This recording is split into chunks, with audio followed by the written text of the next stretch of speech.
அநியாயம் சகோதரர்களை ஒரு நாளும் தலை தூக்காது.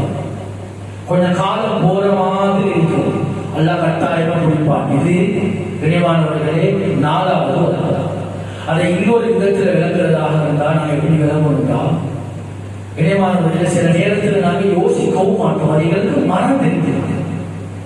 ஆனால் ஏதாவது கட்டத்தில் வேலை செய்ய, ஆனா எங்களுக்கும் விளங்காது, அது அநியாயம் இழைக்கப்பட்டவனுக்கும் விளங்காது.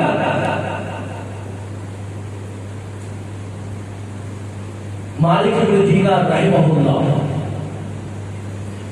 ஒரு நாள் மாலை நேரத்தில் கடுமையான காய்ச்சல் வந்து தொடர்பு, கடுமையான காய்ச்சல் நடுங்கிறாங்க. அவசரமாக மறந்தெடுக்கிறதுக்காக வேண்டி ஒரு வைத்திய சந்திக்கிறதுக்காக வேண்டி போறாங்க. போகக்கூடிய நேரத்தில் ஒரு பாலம் இருக்கு, ஒரு பாலத்தை கடந்து தான் போகும். கடுமையான சடநெருக்க, அதாவது அந்த இடத்துல அதாவது பாதுகாப்பு வீரர்கள் இருக்கிறாங்க சாட்டை. இப்ப அவசரமாக அந்த இடத்தை கடந்து போகக்கூடிய நேரத்தில் 2 பேருடைய கையில இவர்களுடைய மேனி பட்டு அவங்க வரணும். அந்த இடத்துல அப்படியே கத்திட்டாங்க. அந்த பாதுகாப்பு வீரர்கள் என்ன செஞ்சாங்கன்னு சொன்னா, தன்னுடைய கையில் இருக்கக்கூடிய சாட்டை, அந்த சாட்டையால அந்த மாலிக் இப்னு தீனார் ரஹிமஹுல்லாஹ் அவர்களுக்கு லேசாக 2 அடி அடிச்சாங்க. இந்த இடத்துல இப்படியா போறது, நாங்களும் யோசிக்கிறோம், பார்த்து போறது இல்லையா, கேட்கிறோமே இல்லையா, சில நேரத்துக்கு அடிச்சு போட்டு அடிச்சு போடுறது பார்த்து போறது இல்லையா, கண் விளங்குது இல்லையா. இப்ப மாலிக் இப்னு தீனார் ரஹிமஹுல்லாஹ் சொல்றாங்க வந்து, எனக்கு அந்த ஏற்பட்ட காய்ச்சலை விடவும் அவர் அடிச்ச அடிக்கு தான் அந்த காய்ச்சல் உடம்பு பிடிக்கு சொட்டா தானே விலகினா சாப்பாடும் இல்லை, விலையினா எனக்கு அந்த ஏற்பட்ட காய்ச்சலை விடவும் வருத்தம் தான் அந்த அடி, 2 அடி. நான் என்ன தெரியுமா சொன்னேன், அந்த ஆத்திரத்துல வருத்தத்துல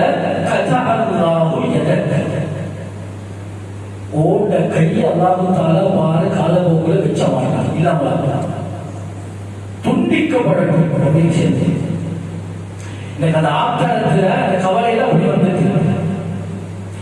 இப்ப அடுத்த நாள் மறுநாள் எடுத்துட்டு அடுத்த நாள் காலையில வேறொரு தேவைக்கு நான் அந்த பாலத்தால போகக்கூடிய நேரத்துல அது எனக்கு அடிச்ச அதே மனிதன் அவனுடைய 2 கைகளும் ஒரு கைகள் அப்படியே வெட்டப்பட்டு தொங்கிக் கொண்டிருக்கக்கூடிய நிலைமையில எனக்கு முன்னால வந்து நிற்கிறான். கண்ணியமான சகோதரர்களே, என்பாளர்களே சொன்னாங்க, நான் மனசு வந்து போனேன், அவனுக்காக வேண்டி துஆ செஞ்சேன், நான் அவனுக்காக வேண்டி பல உதவிகளை செஞ்சேன். என்றாலும் என்னத்தை சொல்றாங்கன்னா, அநியாயம் என்று வரக்கூடிய நேரத்தில் அது யாராக இருந்தாலும் அவர்களுடைய அந்த உடைந்த மனசிலிருந்து வரக்கூடிய வார்த்தைக்கு தானே சகோதரர்களே அது எங்களோட வாழ்க்கையாக மாறியும் அந்த நிலைமைக்கு ஒரு நாளும் நாங்கள் மாறக்கூடாது. கண்ணியமானவர்களே, அப்ப அநியாயத்துடைய 4 கட்டம் இருக்கு. என்ன? முதலாவது அல்-இம்ஹால், 2வது அல்-இஸ்தித்ராஜ்னு சொல்லுவாங்க, விட்டு விட்டு பிடிக்கிறது. 3வது வந்து அத்-தஸீன், அழகாக விளங்கும் செஞ்சு கொண்டிருக்கக்கூடிய நேரத்தில் அதுவும் அநியாயம் தான். 4வது கட்டத்தான் அல்லாஹ் தஆலாவுடைய பிடி மிக கடினமானது. கண்ணியமான சகோதரர்களே, நாம யோசிக்கும் வாழ்க்கைய என்னையால் ஏதாவது இப்படி நடந்திருக்காங்க. 7 செகத்துக்கு வாலிபமான நம் நேரத்தில் திலகாத்திரம் ஐந்தியம் நல்ல ஆரோக்கியமா புண்ணியமானோட சுத்த பேசிருப்போம், அங்கே ஏதாவது செஞ்சுட்டு வந்திருப்போம். அந்த நேரத்தில் போகக்கூடிய நேரத்தில் இருக்கக்கூடிய மக்களுடைய மனசுடன் இருக்கும். அல்லது சகோதரர்களே, நாங்கள் சூரத்துடைய பல தோற்றங்களுக்கு ஏதாவது ஒன்று நடந்திருக்கும்.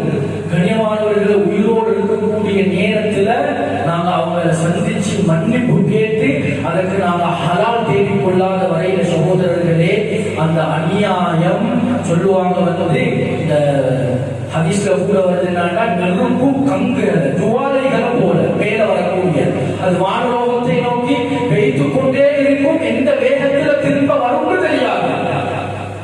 திரும்ப வந்துச்சுன்னு சொன்னா சகோதரர்களே வாழ்க்கையை கேள்விக்குறியாக மாற்றிடுவார். கண்ணியமானவர்களே, அந்த அடிப்படையில் இன்றைக்கு நாங்கள் சுருக்கமாக பார்த்தது அநியாயத்துடைய அந்த வகைகளும் சகோதரர்கள் அந்த அநியாயக்காரன் நடந்து செல்லக்கூடிய கடலுக்கு செல்லக்கூடிய அந்த 4 விதமான